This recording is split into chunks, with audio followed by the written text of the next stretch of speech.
Hello, my name is Mark Argyle, and the project I have chosen to share with you today involved creating emergency kits for Provo Peaks Elementary, an economically disadvantaged school in Provo, Utah. To give you a little background about me, when I was in kindergarten, a tornado destroyed my school's roof, causing us to shelter in place for 6 hours. My class had flashlights and food. We had a great time in the basement. However, my sister's class was in a bathroom with no food or lights, and they were traumatized. 2 years ago, I was visiting Provo Peaks Elementary, and it was glaringly obvious that they did not have classroom emergency supply kits, unlike the other schools in our district. I had to do something. I did not want any child to have to go through what my sister went through. I knew that this would be my Eagle Scout project. As project lead, I determined the scope of my project by interviewing staff members at Provo Peaks and at other schools. One item that I was not expecting to need was portable toilets. The teachers requested these so that students could use the restroom during lockdowns. I also researched emergency supplies recommended by organizations such as the Red Cross.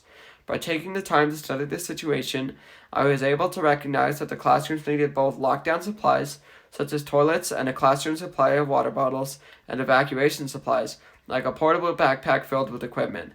Next, I brought my list of ideas to the principal and assistant principal, and I further refined it based off their suggestions. After this meeting, I priced items online and at various stores and then met with the principal again. Based on the needed equipment and cost, we agreed that I would provide emergency kits for 16 classrooms. I would also train the teachers on what was in the kits and how to use them. And I would provide the school with a list of expiration dates for those products that needed periodic replacement. Based off this scope, I estimated a project cost of $1,500. With the project defined, I had to work on planning the next phase of the project. Funding. To raise money, I decided to sell drinks across the street from a nearby water park. I managed the shifts for 18 volunteers and tracked inventories so that I would know the proportion of drink types to purchase. Unfortunately, though, the park was plagued with mechanical problems that summer, so attendance was low, and so were my drink sales. I increased the amount of time I sold drinks, but I still ended up $585 short of my goal. About that same time, my biggest challenge occurred.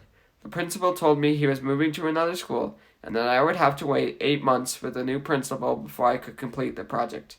Initially, I was disappointed by the setback, but then I realized that I could use the time to find sales and ask people and businesses for discounts and donations. In the end, I was able to obtain all the items I needed, plus a few extra, with the $915 I had raised. Once the new principal arrived, I scheduled a date to assemble the kits, reserved a local church building for the event, and gathered people from my troop and neighborhood to help. Since I was expecting over 20 volunteers, it was critical that I had a plan to keep everyone focused. I used stations for item assembly so that I could break everyone into smaller groups and use time efficiently. Once that was completed, I had everyone grab an empty backpack and walk from one station to the next and refill the backpacks as we went. We completed everything in about 2 hours. The next day, I took a small team of volunteers to the school to distribute the kits. Since we had labeled the kits and supplies the day before, the team members were able to deliver the supplies to each classroom without my help. Meanwhile, I held a group training for the teachers to explain what was in the kits and how to use the items in the kits. Finally, I also delivered the perishable items tracking system to the principal. In total, I provided Provo Peaks with 16 emergency kits, which supplied lockdown and evacuation emergency supplies for 480 people. This project took 39 people 214 hours to complete. About 66 of those hours were personally completed by me. I am proud of this project because I know that these children and teachers are ready for an emergency which will one day save lives. Overall, I learned through this project that leadership is a great responsibility, but it is also very rewarding. I have learned that while the main job of a leader is to assign people tasks to ensure everything gets done, a leader does not watch idle, but works with the group to accomplish the task. This means that if something is not getting done, it is up to the leader not only to encourage people in their task, but also help them. These lessons will help me in my future career as a chemical engineer. Thank you.